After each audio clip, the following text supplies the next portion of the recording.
Jalan-jalan ke Kayu Tangan, tidak lupa membeli sepatu dan sandal. Program tamu kita bukan sembarang tayangan karena akan membahas isu yang fenomenal dan aktual. Jumpa lagi di tamu kita, teman-teman, program bincang-bincang kita di UPTV. Dan hari ini saya punya tamu yang spesial karena datang dari benua yang berbeda.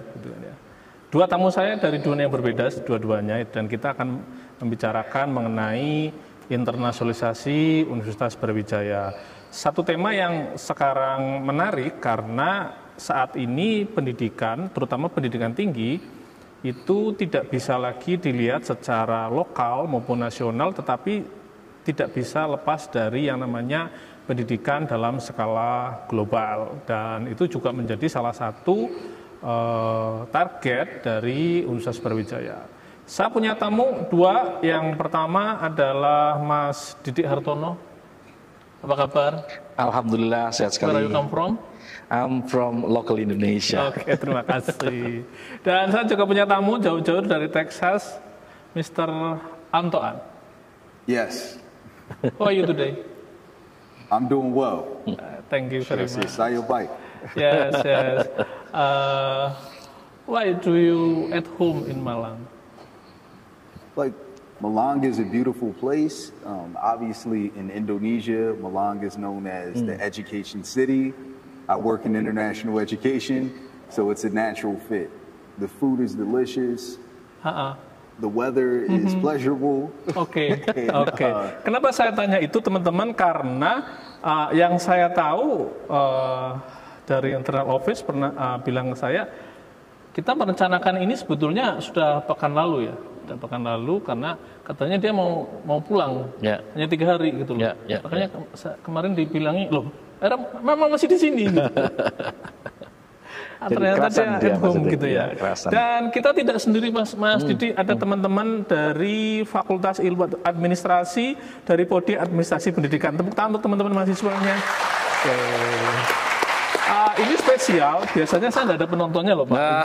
Ini ada khusus penontonnya ya? Saya. Ini spesial sangat. Terima kasih Mas Aulia. Nah, dan acara ini juga masih didukung sepenuhnya oleh International Office Universitas Brawijaya. Mas Di, saya ingin tahu. Sekarang itu program internasionalisasi UB itu sudah sampai mana sih? Atau seperti apa yang tahun ini? Ya, terima kasih Mas Didik. Ini jawabannya dalam bahasa Indonesia atau dalam bahasa Inggris biar tamu kita ngerti. Bisa keduanya. Ada bahasa Indonesianya, ada bahasa Inggrisnya boleh. Baik. Jadi begini. So for this time, I think Brawijaya University is really very famous. I think it's very acknowledgeable in Indonesian community. I think, but luckily the international exposure for our university, Brawijaya University, is not really good as our national exposure in around Indonesia, and that's why we need to have kind of strategic steps to come further, to go directly to some strategic ways to make our university getting to be internationalized, and Antoine and also Pak Sidik that our university has kind of ways to have the internationalization, including how we are integrating our university, both culturally and also academically, to have the dimensions, to have some certain purposes to make our university well knowledgeable around the globe, both academic and also the culture, like I said before. That's it. Oke. Jadi memang kita ingin menginginkan ada exposure yang lebih gitu ya, ke tingkat global gitu ya. Nah kalau boleh tahu untuk tahun ini itu ada negara mana yang dibidik gitu?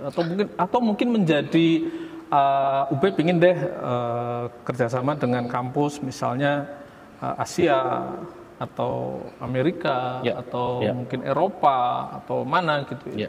Kalau tahun ini seperti apa? Jadi begini, tahun kita sedikit flashback Mas Didik ya. Memang sebelum kita berbahas tahun 2025 memang ini UB ini memang sudah banyak melakukan ikhtiar mulai tahun 2000 berapa itu yang saya lupa, sekitar membuat menjadi entrepreneur university, ada international standardized university, itu memang kita membuat banyak langkah sekali yang diawali oleh beberapa pimpinan sebelumnya, rektor sebelumnya. Nah, Tahun kemarin, ini sebagai contoh saja ya, bahwa memang Brawijaya itu menyediakan beasiswa sebanyak untuk menarik minat mahasiswa asing yang memang kita karena secara kualitas head to head masih harus bertempur ya Mas Dik ya dengan perguruan tinggi yang asing yang sudah kualitasnya jauh lebih baik dari kita.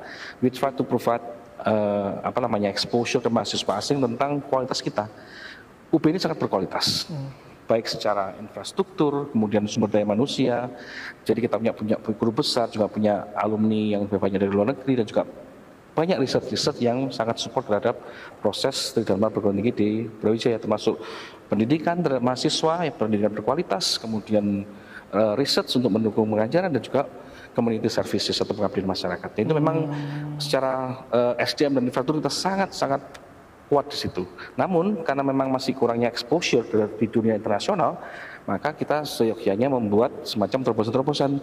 Nah, salah satunya adalah kita menyediakan namanya Brawijaya International Student Scholarship atau BISS. Tahun kemarin Mas Dik, pendaftar itu masih cuma 300 mahasiswa. Tahun 2025 dengan kita spray semua informasi kita, semua kita bergempur.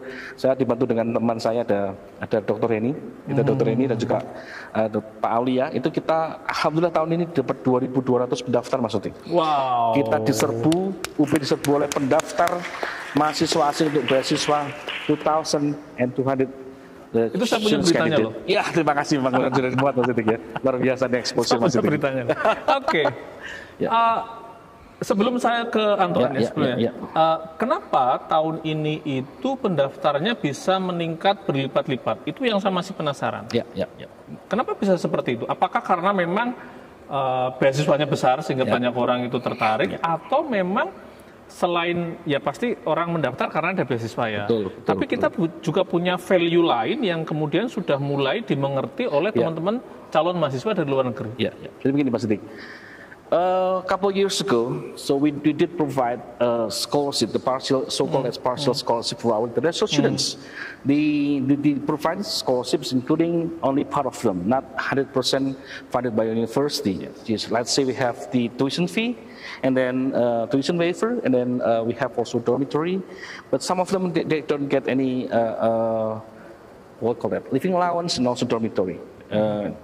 Hanya sebagian saja. Nah, mulai tahun 2024 Pak Siddiq, karena banyaknya kasus di lapangan yang meminta mahasiswa meminta untuk menjadikan setara, so it means that they are requiring the same right with their colleagues to have the same rights to have full scholarship. And then 2024 and 2025, finally we did provide 100% fully funded scholarship for our students, for our international students. That's why itu meningkat. Kedua, nah saya punya teman-teman yang canggih itu, ada Dr. Heni dan Pak Aulia, itu membantu saya luar biasa sekali. Meng-engage seluruh perguruan tinggi di seluruh dunia. Tapi mereka bukan dukun kan? Oh bukan. Thank you. Mereka dukun online ya. Jadi itu masih jadi kiatnya seperti itu. Kita bombardir seluruh embassy seluruh dunia. Kita bombardir seluruh perguruan tinggi partner kita. Kita sebar semuanya. Jadi kita promosi besar-besaran bahwa UB menyediakan 30 sekian lah. Fully funded scholarship untuk mahasiswa S2 dan S3 kita. Kita sebar semuanya, berdiri datangnya. Ya memang seperti sampai Mas tadi tanya bahwa which area should be kind of focus to have our let's say our partner students to study in our university, of course. Firstly, our focus is in Middle East and also in, let's say, in South of Asia. But after that, we are trying to evaluate how are their progress, how are their behavior in our university. And finally, our president, our rector, tried to and also our vice rector on academic affairs tried to make kind of suggestion to all the admission partners to have the selection, try to expand the territory of your admission. Try to find other countries. Kita akhirnya seluruhnya Mbak Heni dan Mas Aulia itu sangat aktif membantu kita melakukan banyak engagement. Dulu kan awal-awal Timur Tengah, Asia Selatan. Sekarang Afrika, bukan daerah sana ya. Semuanya Sekarang itu memang kalau saya lihat di pemberitaan beberapa fakultas itu juga banyak yang sekarang itu menggandeng Asia ya. Banyak yang dia itu ada student inbound itu dengan mahasiswa kawasan Asia ya. Jadi kemarin farmasi itu misalnya dia dengan Kamboja, terus Filipina dan sebagainya. Betul. Nah, jadi kawasan Asia itu juga luar biasa. Jadi kawasan Asia, khususnya Southeast Asia, khususnya lagi, ini saya kemarin dengan Pak Aulia sempat ke Vientiane, Laos, dan juga ke Filipina, ke Manila ya. Jadi kita melaksanakan pameran di sana, luar biasa Mas Sidik. Memang animo dari calon mahasiswa kita diserbu Brawijaya itu. Pernah 3 years ago, I'm not mistaken, I went to Timor Leste, ke Dili. Itu kita agak sedikit lambat dalam waktu di pameran pendidikan, tapi semuanya sudah ada dari UNER, dari beberapa negara lah, beberapa universitas di negara kita lah. Pengunjungnya so-so, begitu UB datang langsung kita diserbu. Suatu saya terharu, sampai saya meneteskan air hidung ya, air mata ya. Jadi saking antusiasme ke UB sangat favorable, Mas. Oke. Thank you, Mr. Antoine. Yes. Tell me, how situation education in Texas? The education situation in Texas, speaking from the perspective of the Texas International Education Consortium, we see a lot of interest throughout the members of our consortium, which include 37 public and private universities, as well as 3 community college districts. And with those universities and colleges in Texas, a lot of them have expressed interest in increasing collaboration around the world, whether that's with study abroad initiatives, whether that's with virtual exchanges, whether that's with dual degree programs, whether that's with research collaboration. So many of those institutions are interested in collaborating with institutions around the world. Wow. Jadi di Texas ini juga ini ya? Ya. Situasi pendidikannya itu bagus. Sangat bergairah jadi. So for information, Mas Sidik, that we met Antoine a couple of months ago in New Delhi in India. We had API, the Asia Pacific Education Exhibition in New Delhi, and we met him. And then Hemi and also Alia take care of him. I mean, we did a lot of discussion how to develop our university's international exposure, but including also the engagement with you said 37, right? Yes. For 37 public and private universities in around Texas. So it means that one of the purpose of our university is trying to get, first is exposure. The second one is how to get the high rank of the QS ranking and also World University ranking in the world, right? So one of them, we are trying to engage as many as possible our university partners to get, kind of spatial closeness and then chemistry. And later on, there'll be kind of our voters. We vote each other, right? So we try to exchange our students. We try to invite the students from Texas International Education Consortium to our university and vice versa. We are trying to invite them to study in our university, both for degree and non-degree programs in summer courses, something like that. What do you interest? Why you interest collaboration with UB?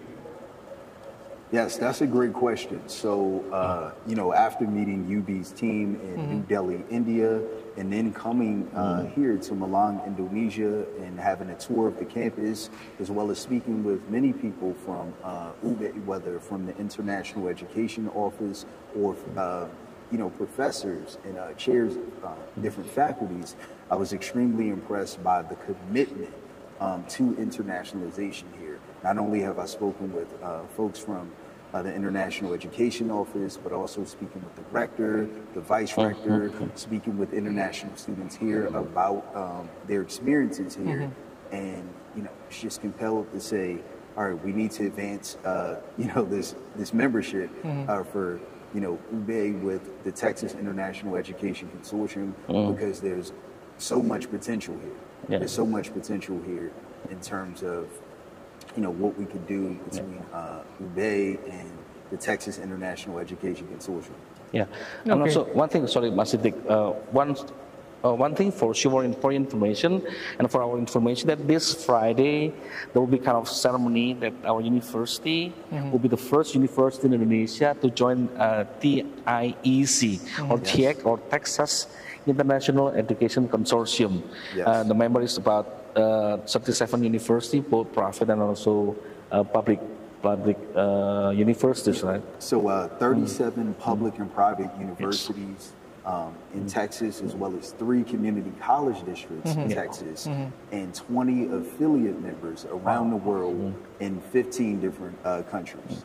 Well, now we can say 21 affiliate members in 16 different countries. So yes, congratulations.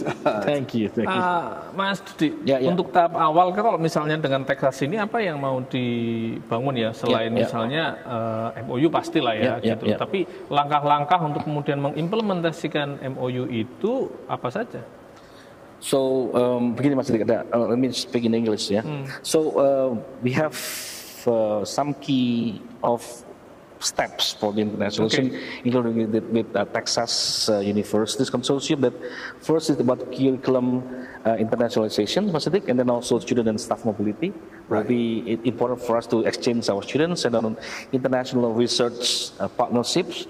So, as the suggestion from our Vice Rector of Academic Affairs, that it's important to show our university based on the reputation of academic reputation. Example, the publication of number of citations. So it means that it's important for us to have joint research, and then maybe me and him try to have same research and then publish together. Let's say I'm the first or second affiliation, so we'll be kind of a lot of situation like that. Oke, jadi ada beberapa langkah kunci ya yang memang mau yang sedang dirancang gitu ya, oleh International Office untuk mewujudkan kerjasama salah satunya dengan Texas gitu. Nah, kalau boleh saya tahu Mas Dudi, itu bidang studi apa saja yang menarik bagi UB untuk kemudian bisa dikerjasamakan dengan kampus-kampus di Texas? Kalau misalnya kan pernah ya saya meliput itu misalnya kayak King College itu kan gandengnya kemudian dengan FIB itu apa gitu kan ya. Kalau dengan Texas, kampus-kampus di Texas itu apa prodi-prodi yang bisa meningkatkan reputasi kita juga? Saya rasa semua prodi Mas, karena memang begini. Kalau UB kan memang comprehensive universities, we have 18 number of faculties, and they have, because they have their consortium, they have 37 universities. Ada 37 perguruan tinggi di Texas. Jadi semua kita ajukan untuk bekerjasama. Ya.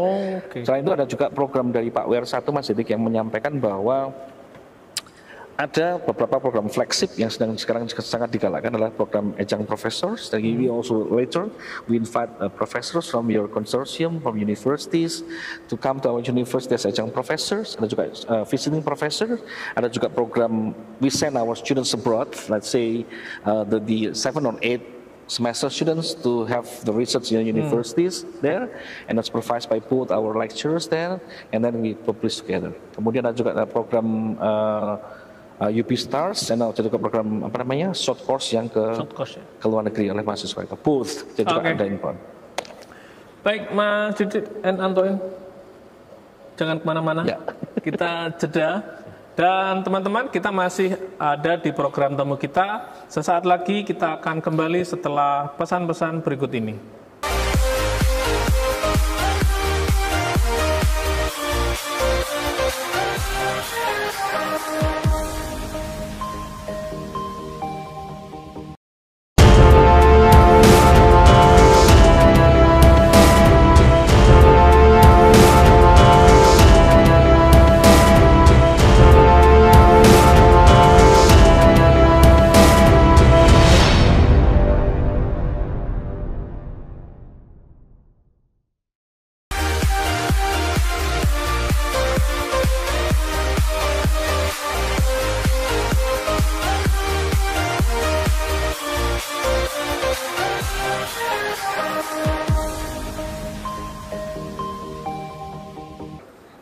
Masih di tamu kita, dan saya masih bersama dua tamu spesial saya pada hari ini. Ada Mas Didi Hartono dan Mr. Antoine. Ya. Nah, Mas Didi, tadi kan kita itu sudah berbicara tahapan ataupun area-area yang ingin dibidik ya untuk internasionalisasi UB. Nah, sebenarnya saya ingin tahu Mas, jadi targetannya itu sebetulnya apa sih target dari internasionalisasi UB ini? Begini begini Mas Dikri, beberapa saat pada waktu kita melakukan foto bersama, itu Pak Rektor dan juga Pak WR1 menunjukkan pose seperti ini. Ya, ini bentuknya philosophical. Ini saya betul bayangan saya apa ini? Ternyata ini bentuknya adalah posisinya adalah melesat ke atas. Melesat, ya. gitu ya. Dan juga 5 ini juga represents ranking Mas. Jadi semoga kita itu bisa mendapatkan peringkat 500 dunia di QS. Amin ya sekarang ini. Amin. Ya, jadi seperti itu yang targetnya. Jadi, nah beberapa itu kan dielaborasi menjadi beberapa target kecil ya Mas ya. Yang pertama adalah di beberapa indikator di QS adalah pertama adalah dikaitkan dengan international office ya. Itu adalah pertama jumlah mahasiswa asing. Jadi mahasiswa asing itu idealnya menurut QS adalah 1% dari jumlah student body. Oke, jadi kalau kita itu 65.000 berarti 1%-nya itu adalah 650 mahasiswa asing. 650 mahasiswa asing. Betul. All ya. Maksudnya pokoknya di semua fakultas adalah gitu. Pokoknya total 650 ya, kisarannya begitu ya. Oh itu gitu. Ya, jadi 650 itu kalau kita ini kan kombinasi Mas Sidik, jadi antara degree dan juga non degree. Kalau degree kita sekitar 200 lah mahasiswa asing, kemudian kalau yang non degree ini lebih dari 1000. Tahun kemarin kita 1200 lah. Jadi kita secara kuantitas dibanding dengan jumlah mahasiswa total itu kita masih melebihi alhamdulillah. Tetapi target Pak Rektor adalah jumlah mahasiswa yang degree ini Mas Didi, Pak WR1 juga diminta oleh Pak WR1, jumlah mahasiswa yang degree ini kalau bisa ditambah. Jadi lebih banyak mahasiswa yang benar-benar ngambil S1, S2 maupun S3 di tempat kita. Kalau yang non degree kan seperti summer courses, short courses itu yang dimaksud dengan non degree. Dan kita sekarang mengejar yang degree-nya. Iya, semoga bisa. Karena non degree-nya itu juga sudah lumayan banyak ya. Saya lihat hampir semua fakultas betul. Kalau tim saya yang liput itu dia punya program-program summer course itu ya, fakultas hukum, fakultas dokteran, FKH, FKG, VIA gitu kan ya. FTP saya lihat hampir semua fakultas sekarang sudah ada. Cuma yang degree ini kelihatannya yang harus dikejar. Gitu. Betul. Nah, mengejar 1% itu apa kiat khususnya selain beasiswa tadi? Yang memang kita harus Mas, banyak dosen asing, banyak juga teman-teman. So many international, our partners are really surprised when they came to our university because wow, Brawijaya University is so big. Yes.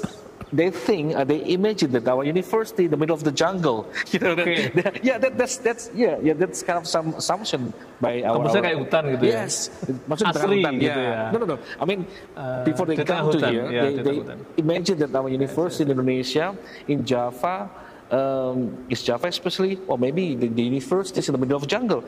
But when they come here, wow, the university is so big with all the kind of infrastructure, very high speed of internet connection, and then all the infrastructure, the library, and then also the classes, the professors, the lecturers, and then so many things are really, really friendly to the students. Nah itu kemudian jadi kita berusaha membuat bagaimana kita menjadi terkenal Mas Sidik, ya bahasanya terkenal lah, jadi promosi, kemudian famous, kita viral.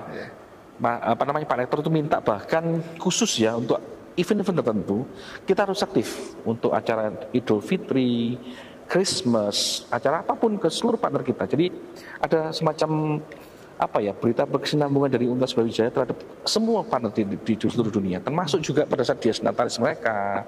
Kemudian pada saat kita membuat semacam timeline news gitu ya. Jadi berita-berita yang saya minta Mas Dik, kita sangat happy Mas Dik. Semua kita mahasiswa asing, dosen asing diliput semua. Bahkan kegiatan lokal kita pun juga tetap diliput dan disiarkan di seluruh dunia. Kenapa? So they know that we do exist here. Oke. Yeah.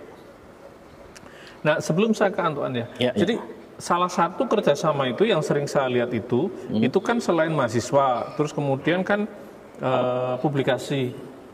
Yang ketiga itu kan biasanya riset gitu ya. Nah, kita kan kampus yang punya pusat unggulan, Pak Rektor kan sangat getol ya membuat pusat unggulan dan sebagainya. Nah, iklim riset seperti apa yang ingin digandeng dengan luar negeri? Yang pertama memang gini Pak Sedik. Jadi memang kalau kita perjalanan dinas, mohon maaf ya, kalau ke luar negeri ini kita mau perjalanan dinas ya, kita you to you misalnya itu dengan biaya yang sama, kita lebih baik mengikuti International Education Fair.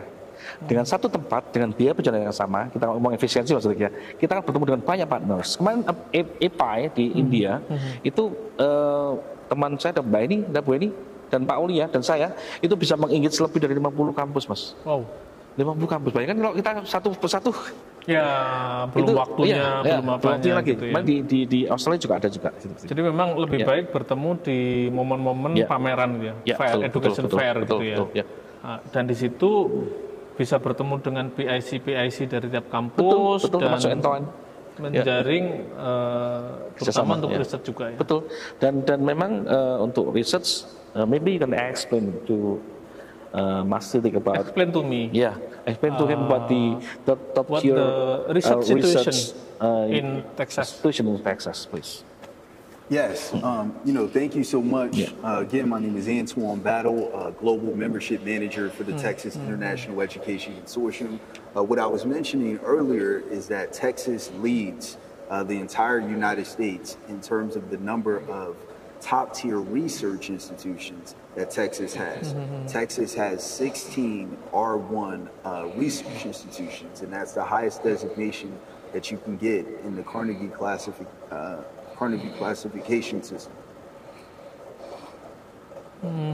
So yeah, Texas is a major player when it comes to top-tier research institutions in the United States.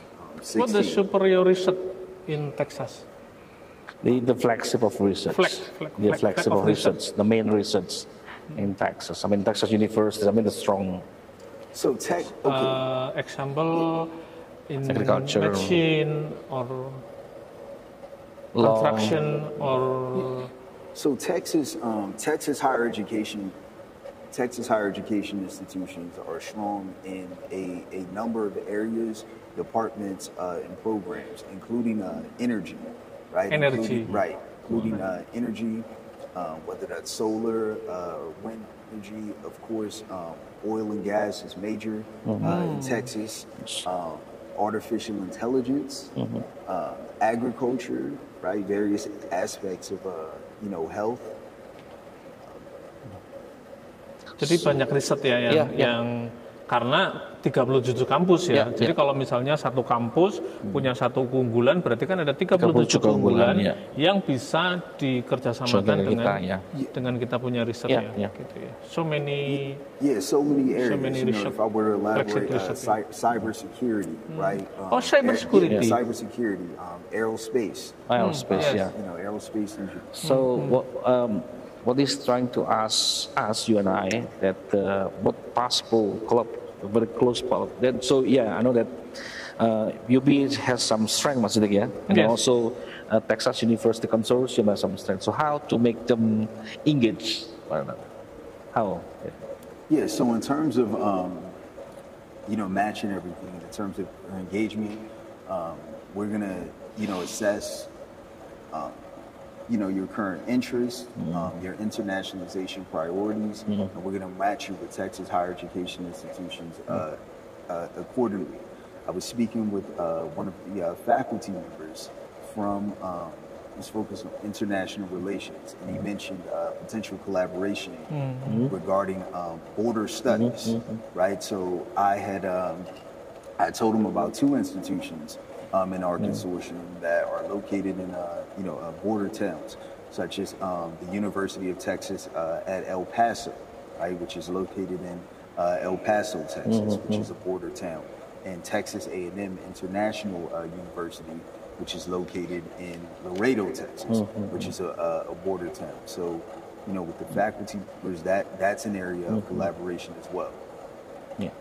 Jadi kita bisa berkolaborasi dalam banyak hal ya, misalnya AI, apalagi kita kan juga punya pusat AI Center punya AI Center, terus energi, saya pikir itu juga relate ya, apalagi pemerintah kita itu kan juga getol untuk membangun kedaulatan energi salah satunya, dan pangan, agriculture, green energy. Right. And I know with the upcoming trip that you're going to have in the United States, one of the priorities is agriculture.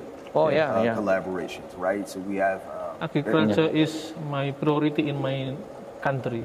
Yeah. Yes. Excellent. Yeah. So the rules of international is matchmaking, right? So matchmaking between parties in our university. Let's say you said that one of the key points, or sorry, the flagship of the university consortium of the higher education in Texas, the agriculture. So we can match directly in Tuan and then the university inside the consortium with our partner, let's say from the Faculty of Agriculture with Professor Mangku Purnomo and Professor Afif, to talk directly to them what kind of engagement they will have. So later on, after having the same, I think, point of view, the same viewpoint, they start to talk. They have the chemistry, and then start to collaborate, and then they know each other. They know the capability in research, and doing the same research, right? Joint research, and then after that, they'll have the joint publication. That will be very interesting for us. Exactly, and the Texas International Education Consortium membership is an institutional membership, so it's not limited to a specific department, a specific individual. It's institution-wide, right? So we can connect faculty members from various departments, right, at Universitas Brawijaya, with faculty members across different institutions and departments in the Texas International Education Consortium's Texas member institutions. Maksudnya saya boleh ada pertanyaan ke Anton? Boleh, silakan. Ya, boleh. Anton, after you come to our university here to see the strength and also the weakness, let's say SWOT analysis, and opportunity and threats. So, what kind of hope that you will be able to build, to construct for our university later with the collaboration with some consortium in Texas universities? I mean, if we think about the strengths, you all appear prominently in the QS world rankings. I believe Universitas Brawijaya, if I'm not mistaken, is in the top 500 of the QS world rankings. Top 800 now still. Top we are going to that. Okay. Thank you. Ini menarik ya. Anda sudah pancing ke Antoan soal pemeringkatan, dan ini saya juga ingin tanya ke Anda gitu ya. Saya ingin tanya ke Mas Didi. Ini kan satu hal yang juga menjadi atensi dari kampus kita ya, pemeringkatan. Saya seringkali dikirimi itu versi A, versi B, versi C gitu ya. Jadi sekarang kan adalah yang sering saya pikir saya tidak terlalu risau dengan versi A, versi B, versi C, tetapi ini menunjukkan bahwa kita punya semangat untuk naiklah, melesat ya. Nah, sebetulnya soal pemeringkatan itu kaitannya dengan ini semua, yang jadi targetan apa sih di pemeringkatan? Ini sebenarnya bisa ditanyakan ke ini ya, Pak Dr. Hendricks ya. Di pusat pemeringkatan, tapi gitu memang ya, pusat pemeringkatan. Cuma sedikit, mungkin sedikit, karena kan ini ada kaitannya lah ya, walaupun bukan fokus Anda ya. Tapi ujung-ujungnya kan kerjasama bagus, jumlah mahasiswa meningkat. Salah satu tujuannya kan kita menginginkan peringkat itu meningkat kan. Betul. Jadi memang peringkat meningkat itu berarti kan terutama bisa menggait banyak mahasiswa pertama. Jadi mahasiswa banyak dari seluruh dunia. Indonesia insya Allah sudah lumayan ya Mas Didi, karena memang kita our university is the most favorable university. Yes. So you know that the big numbers of students, 72,000 students, and then the students who register themselves to our university is about, I believe that more than 80,000. Jadi most favorable university in Indonesia. But internationally, we are still lacking of the number of international students, especially for those countries who can send their best student to our university, right? To do research in our university, to lift up our university's name in the international research atmosphere. That's why our university will be able to be shown up as the top universities in the world. Masih jadi itu pertama, jumlah mahasiswa asing meningkat, jumlah mahasiswa lokal alhamdulillah sudah banyak ya. Kemudian jumlah engagement banyak, bisa percaya dengan kita kalau kita punya banyak peneliti handal di UB. dan juga banyak publikasi bersama. Nah, publikasi gitu ya, salah satunya. Jadi itu juga ini banyak pekerjaan kita, so many works ya. Jadi ya exposure lah Mas, exposure sama international outlook-nya. Jadi exposure itu pertama kunci langkah awalnya adalah memperbesar exposure. Ya. Yang kedua itu memang kualitas juga diperbaiki Mas, kualitas juga banyak exposure, terus kemudian banyak joint collaboration ya, bidang research, di bidang pendidikan gitu ya, visiting profesor, gitu, visiting student gitu kan, terus kemudian joint research collaboration in many major science gitu kan ya, di banyak ilmuwan, terus dan itu ibaratnya salah satu buahnya adalah kita harapkan peringkatnya itu juga naik. Betul. Jadi gitu ya. Betul. Ya. Nah, tantangannya apa sih? Tantangan dan juga bukan tantangan sebenarnya, blessing in challenge disguise. Ya. Karena kan mungkin semua kampus saya lihat juga ke arah sana ya. Saya punya jejaring dengan teman-teman TV kampus lain, sering kirim berita si Unhas, Dias Natalis rektornya pidato, kita ingin menjadi kampus global. Unpad, saya ingin kampus Unpad itu 300 dunia gitu loh. Bahkan MBA-nya itu waktu pemilihan rektor dia bilang, pokoknya ini ada 3 calon, siapa calon yang berani tanda tangan bisa 300 dunia, itu yang kita ambil. Kan semua, jadi artinya kan semua kan juga bergerak, bukan hanya UB. Jadi kira-kira challenge-nya apa sih? Gitu? Challenge yang pertama adalah kemarin saya diberitahu oleh teman-teman dari pemeringkatan, itu memang kurangnya jumlah publikasi, publikasi dari dosen kita.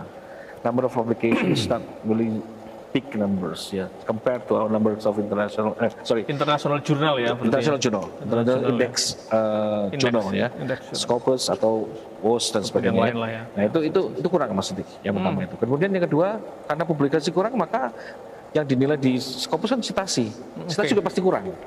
Yang ketiga adalah jumlah mahasiswa yang luar biasa besar. Itu juga blessing in disguise. Dalam artian jumlah mahasiswa yang besar itu memang membuat kita menjadi powerful, tapi di saat yang sama jadi kita kurang agile. Besar tapi kurang agile Mas. Jadi kemudian jumlahnya, jadi pembandingan banyak. Kurang lincah gitu ya. Jadi suruh dansa itu agak susah gitu kan ya. Tapi juga menjadi berkontribusi buat UB ya. Jadi dengan berbagai macam dampak positifnya juga Mas. Jadi itu challenge-nya ya. Jadi bagaimana dengan jumlah mahasiswa yang besar itu juga bisa menghasilkan publikasi yang juga seharusnya besar jadi juga, gitu ya. Dosen itu jam ngajarnya jadi tinggi. Ini curcol ya dia, curcol ya. Jadi lebih banyak curcol, lebih banyak research Pak. Thank you Mr. Didi, Mr. Antoine. Mr. Antoine, thank you for using batik. Sama-sama. Terima kasih gitu ya. Saya minta tepuk tangan dong untuk Antoine, dia itu pakai batik bagi saya luar biasa gitu kan ya. This is national fashion in Indonesia. Thank you for wearing. Thank you. Beautiful batik. Thank you wearing batik. Dan Mas Didi juga terima kasih. Baik pemirsa, tidak terasa kita sudah di penghujung acara. Jadi banyak hal yang tadi kita diskusikan bersama 2 tamu saya, dan yang terpenting adalah bahwa Universitas Brawijaya memiliki concern yang tinggi terhadap program internasionalisasi, dan itu dilakukan dengan langkah-langkah yang memang sudah terukur, dengan menggandeng partner yang tepat gitu ya, beragam, tepat, dan diharapkan memang salah satunya adalah semua ini menghasilkan pemeringkatan yang naik, publikasi yang naik, kerjasama yang naik, dan ujungnya adalah membuat Universitas Brawijaya bisa semakin, exposure-nya semakin tinggi. Baik, terima kasih teman-teman. Mas Didi terima kasih, Mr. Antoine, thank you very much. Terima kasih. Sampai ketemu. Jangan lupa saksikan tamu kita setiap hari Kamis gitu ya, setiap hari Kamis, dan tayang tundanya setiap hari Jumat di UPTV, di YouTube-nya UPTV. Jangan lupa like, subscribe, dan share supaya kami semakin berkembang. Terima kasih. Assalamualaikum warahmatullahi wabarakatuh. Tamu kita gitu ya. Thank you very much.